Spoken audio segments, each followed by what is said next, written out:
தண்ணீர் தேசம். எழுதியவர் கவிஞர் வைரமுத்து. அத்தியாயம் 2. மருத்துவமனை. குடல் குடையும் மருந்து வாசம், துடைத்து வைத்த சோகம், வெள்ளை வெள்ளையாய் அவசரங்கள், ஆங்கிலத்தில் அகவும் அழகு மயில்கள். அறையின் 303. மேகத்தில் நெய்ந்தெடுத்த மெல்லிய போர்வையின் கீழே சோர்ந்து கிடந்தது சுடிதார் ரோஜா. அவள் கண்கள் செயற்கை உறக்க சிறையில் இருந்தன. பாரிஜாத பூவில் பட்டாம்பூச்சி உட்கார்வது போல் படுக்கையில் பைய அமர்ந்து அன்பு மகள் நெற்றி தொட்டார் அகத்தியர். மாலை நேரத்து வெயிலாய் அது சூடு குறைந்து சுட்டது. உடம்பில் இப்போது உப்பு நீர் இல்லை, சுவாசப்பை சுத்தம், நுரையீரல் தரை வரை பிராணவாயு பிரயாணம். ஓய்வுதான் தேவை, உறங்க விடுங்கள். செவிலியின் வெள்ளை அறிக்கை அவரை வெளியேற்றியது. அறைக்கு வெளியே தூரத்தில் தெரிந்த துண்டு வானத்தையே பார்த்து சலித்த கலைவண்ணன் தன் பக்கத்திலிருந்த பூந்தொட்டியில் தன் இதயம் போல் துடிதுடிக்கும் இலைகளுக்கு தாவினான். சிகரெட் புகை சிந்தனை கலைத்தது. புகைக்கு பின்னே அகத்தியர் தோன்றினார். நல்ல உயரம், நாகரீக தோற்றம். 40களில் நட்சத்திரமாய் தொடங்கிய வழுக்கை 50களில் முழுமதியாய் முற்றுகையிட்டிருந்தது. தடித்த கண்ணாடி, தங்க பிரேமுக்காக மன்னிக்கலாம். பெரும் தொழிலதிபர், நாடாளுமன்றத்தில் வரிபாக்கி பட்டியலில் வந்து வந்து போகிறவர். கலைவண்ணனுக்கு அவரிடம் பிடித்தது அவர் பெண், பிடிக்காதது அவர் பிடிக்கும் சிகரெட். தமிழை இன்னும் கொஞ்சம் மென்மையாக கையாண்டிருக்கலாம் என்றார் அகத்தியர் புகை சூழ. இப்படி நீரச்சம் கொண்டவள் என்று நினைக்கவில்லை நான். கனவுகள் நிஜங்களாகவும் நிஜங்கள் கனவுகளாகவும் தோன்றும் அந்த பள்ளி வயதில் கொடைக்கானல் ஏரியில் பள்ளி தோழிகளோடு இவள் படகில் போனாள். அது கவிழ்ந்தது. மீட்கப்பட்டவள் இவள் மட்டும்தான். சில நாட்களில் ஏரி எங்கும் சீருடை பிணங்கள் மிதந்தன. அன்று கொண்ட நீரச்சம் இன்றும் தீரவில்லை. நீரச்சம் நிரந்தர அச்சம் அல்ல, நிச்சயம் களையலாம். இல்லையென்றால் அந்த பயம் உடலையும் மனதையும் உள்ளிருந்தே தின்றுவிடும். இந்த தண்ணீர் பயத்தை தவிர்த்தாக வேண்டும். கவனம், தூசை எடுக்கும் அவசரத்தில் கருமணியே தூர்ந்துவிடக்கூடாது. எனக்கு அவள் ஒரே பெண். இதுதான் அடிக்கடி கேட்கும் அப்பா மொழி. ஒரே பெண் என்றால் 100% அன்பா? 2 பெண்கள் என்றால் ஆளுக்கு 50% அன்பா? 4 பெண்கள் என்றால் இதயத்தை 4ஆக்கி 25%? ஒரே பெண் என்றால் உயிர் பாசம் வருமா? இன்னொரு பெண் இருந்தால் இவள் இறந்து போக சம்மதமா? உங்கள் ஆண்மை கலந்த அறிவுதான் என் மகளை தலைசாய வைத்தது, என்னை தலையாட்ட வைத்தது. ஆனால் தர்க்கம் வேறு, தர்மம் வேறு. சில குணங்களை எதிர்த்திடக்கூடாது, ஏற்றுக்கொள்ள வேண்டும். இயல்புகளை ஏற்றுக்கொள்ளலாம், திரிபுகளை ஏற்றுக்கொள்ள முடியாது. எனக்கு நீல விழிகள் பிடிக்கும். ஆனால் தமிழ் ரோஜா விழிகள் கருமை, இருள் உறைந்த கருமை. நிறம் என்பது நிறமிகளின் வேலை, அது இயல்பு, ஏற்றுக்கொள்கிறேன். ஆனால் நீரச்சம் என்பது திரிபு, அது விழியின் கருமை போல் இயல்பானதல்ல, துணியில் அழுக்கை போல் திரிபானது. மனச்சலவை ஒன்றே மருந்து. சலவை செய்யும் ஆர்வத்தில் சல்லி சல்லியாகிவிடக்கூடாது. அவள் மென்மையானவள். அப்பாக்கள் செய்யும் 2ஆம் தவறு இது. மென்மையை நீங்கள் கற்பிக்கிறீர்கள். பெண்களின் செருப்பை கூட மெல்லிய தோளில் வடிவமைக்கிறீர்கள். 16 வயதுக்கு மேலும் பலூன் வாங்கி வருகிறீர்கள். சில்லென்று முளைக்கும் சிறகுகளை கூட வேண்டாத ரோமங்கள் என்று வெட்டிவிடுகிறீர்கள்.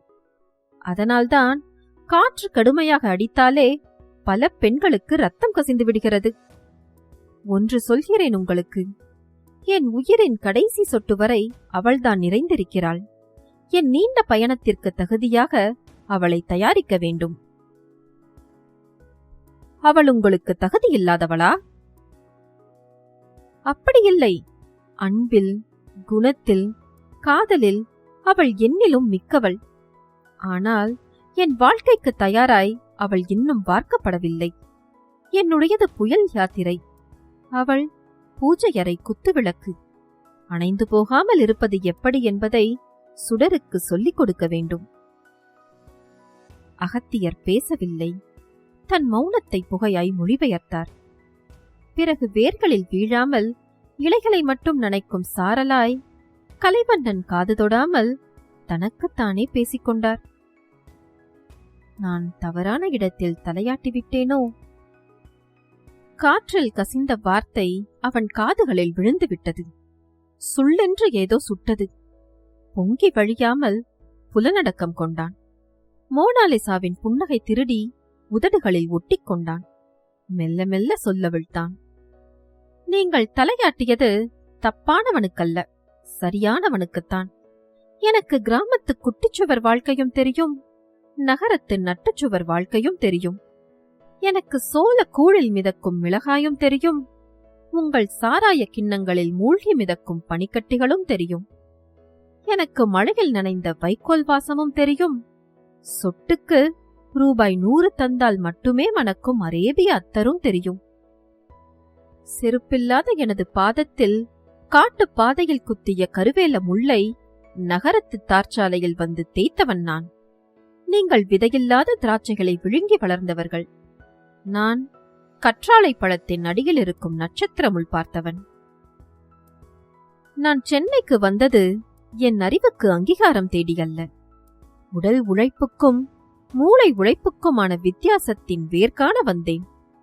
சென்னை நூலகங்களில் வாடகை தராமல் வசித்தேன். இறைப்பையை பட்டினியிட்டு மூளைக்கு புசித்தேன். சமூக தேடல் கொண்ட பத்திரிகையில் சேர்ந்தேன். ஒரு கல்லூரி விழாவில் உங்கள் மகளைச் சந்தித்தேன். முதலில் என் உயிர் மலரக் கண்டேன். மென்மை சிறையை விட்டு அவளை மெல்ல மெல்ல மீட்க நினைக்கிறேன். ஏனென்றால் நான் பயணிப்பது மயிலிறகு பரப்பிய மல்லிகை பாதையல்ல. நான் சஹாராவின் சகோதரன். பகல் சுடும், இரவு குளிரும். இதுதான் என் பயணம். நான் பத்திரிகைக்காரன். பேனாவின் முடித்திறந்த போதே என் மார்பையும் திறந்து வைத்துக் கொண்டவன். அவன் பேச பேச துடிக்கும் ரத்தம் துடிக்கிறது என்று அகத்துக்குள் சிரித்த அகத்தியர் அவன் மூச்சு வாங்க விட்ட இடைவெளியை தனதாக்கிக் கொண்டார்.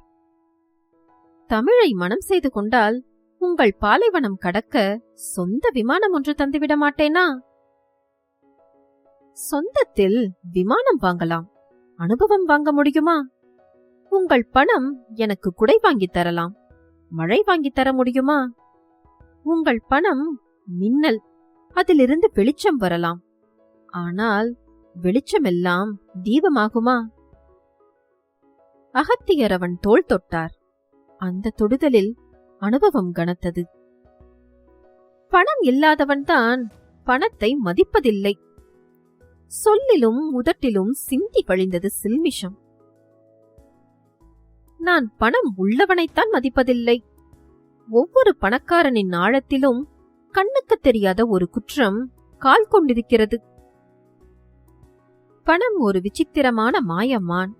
அது தன்னை துரத்துபவனுக்கு குட்டி போட்டுவிட்டு ஓடிக்கொண்டே இருக்கிறது. குட்டிகளில் திருப்தியடையாத மனிதன் தாய்மானை பிடிக்கும் வேட்டையில் தவிக்க தவிக்க ஓடி செத்து போகிறான். இந்த பிரபஞ்சமே எனது பெட்டி என்கிறேன் நான். இல்லை, உங்கள் வீட்டு பெட்டிக்குள் தான் பிரபஞ்சம் என்கிறீர்கள் நீங்கள். உங்களை பிரபஞ்சமாய் விரிய விடுங்கள். பிரபஞ்சத்தை உங்களாய் சுருக்கி விடாதீர்கள். எப்போதும் வெப்பம், எதிலும் ஆவேசம், எதையும் அறிவாகவே பார்க்கும் அவசரம். இது தகாது கலைவண்ணன். நீங்கள் புன்னகையை கலற்றிவிட்டு போர்வாள் தரித்திருக்கிறீர்கள். போர்தான், அடுத்த நூற்றாண்டு யுத்தம்தான். மிருக வாழ்க்கை மனிதனுக்கு திரும்பும். வலிமை உள்ளது மட்டுமே தப்பிக்கும். அன்பு, அறம் எல்லாம் அன்றில் அன்னம் பட்டியலில் காணாமல் போகும். அடுத்த நூற்றாண்டில் எவனும் சைவனாயிருக்க மாட்டான். நரமாமிசம் தின்பான். டீ கடைகளில் மனித ரத்தம் விற்கும். இந்த நூற்றாண்டு மனமும் உடம்பும் அடுத்த நூற்றாண்டுக்கு ஆகாது. நகர வாழ்க்கை என்னும் இந்த தார் பாலைவனம் கடக்க தோல், தோள், இரண்டும் தடித்திருக்க வேண்டும். இனி வருவது போராளிகளின் காலம். மனிதர்களோடு மனிதர்களும் எந்திரங்களோடு எந்திரங்களும் தொடர்ந்து யுத்தம் புரியும் ஒலிகளின் நூற்றாண்டு. அந்த யுத்தத்திற்கு தங்களை தயாரித்துக் கொண்டவர்கள் மட்டுமே ஜீவித ரயிலின் அடுத்த நூற்றாண்டு பெட்டியில் ஏறிக்கொள்ளலாம். முடியாதவர்கள் இந்த நூற்றாண்டின் இறுதியிலேயே இறங்கிக் கொள்ளலாம். வாழ்க்கையின் மீது நீங்கள் மட்டுமே நிறைவேற்றிக் கொள்ளும் அவநம்பிக்கை தீர்மானம் இது. இந்த தீர்மானத்தை ஆதரித்து உயர்வது உங்கள் ஒரு கரமாய்த்தான் இருக்கும். இன்னொரு கரம் உயர்ந்தால் அது உங்கள் இடக்கரமாய் இருக்கலாம். அவ்வளவுக்கு வாழ்க்கை இன்னும் அழுகிவிடவில்லை, அழுகப் போவதும் இல்லை. வேட்டையாடுகிற வேட்டையாடப்படுகிற இரண்டு இனங்களும் உயிர் தோன்றிய காலந்தொட்டு உலவிக் கொண்டுதான் இருக்கின்றன. ஆனால் சிங்கம் அழிந்துவிடவும் இல்லை, முயல் முடிந்துவிடவும் இல்லை. வலைகளின் எண்ணிக்கை அதிகமானதற்காய் மீன்களின் எண்ணிக்கை குறைந்துவிடவில்லை. ஒப்புக்கொள்கிறேன். ஆனால் வலைகளை அறுக்கத் தெரிந்தவை மட்டுமே வாழ்கின்றன என்கிறேன். நம் வாழ்க்கை முறை உடம்பை வாழையாய் வளர்த்துவிட்டது, மனத்தை கோழையாய் வளர்த்துவிட்டது. உடம்புக்கும் மனதுக்கும் ஒருமைப்பாடு இல்லை. செருப்பு கடித்து செத்துப்போகும் தேகங்களை வளர்த்துவிட்டோம். தந்தி வந்தால் இறந்து போகும் இதயங்களை வளர்த்துவிட்டோம். தேகம் வன்மை செய்து இதயம் செம்மை செய்யும் பயிற்சிகள் இல்லை. இனி வரும் நூற்றாண்டுகளில் மழை நிறைய இருக்குமோ இல்லையோ, இடி நிறைய இருக்கும். கற்பக விதைகள் வாங்கி காளான் சாகுபடி செய்யும் இந்த கல்வி முறையும் ஈசல் பண்ணைகளாகிவிட்ட பல்கலைக்கழகங்களும் மாணவர்களுக்கு தந்தனுப்புவது அடுத்த நூற்றாண்டு ஆயுதமல்ல, கடந்த நூற்றாண்டு கவன்வில். உங்கள் பெண்ணும் விதிவிலக்கல்ல. அவள் ஈசல் உடம்புக்காரி, காளான் மனசுக்காரி. என்னிடம் விட்டுவிடுங்கள், எனக்கு அவளை இணை செய்து கொள்கிறேன். அகத்தியர் அவன் கண்களை கவனித்தார். அவற்றில் நம்பிக்கை நட்சத்திரங்கள் மிதந்து மிதந்து மின்னின. அவனது சொல்லின் உஷ்ணம் அவரை சுட்டாலும் நெல்லிக்காயின் ஆழத்தில் இருக்கும் இனிப்பை நேசிப்பது போல் அவன் சொல்லின் உள்ளிருக்கும் அசையாத நம்பிக்கையை ஆராதித்தார். என்ன அது சத்தம்? என்னை விட்டுவிடுங்கள், தண்ணீரில் கொல்லாதீர்கள். நீங்கள் என்னை நேசிக்கவில்லை, நீங்கள் என்னை நேசிக்கவில்லை. தமிழ் ரோஜாவின் கதறல் அவர்களின் காதுமடல் திருகியது. அவர்கள் கால்களால் பறந்தார்கள்.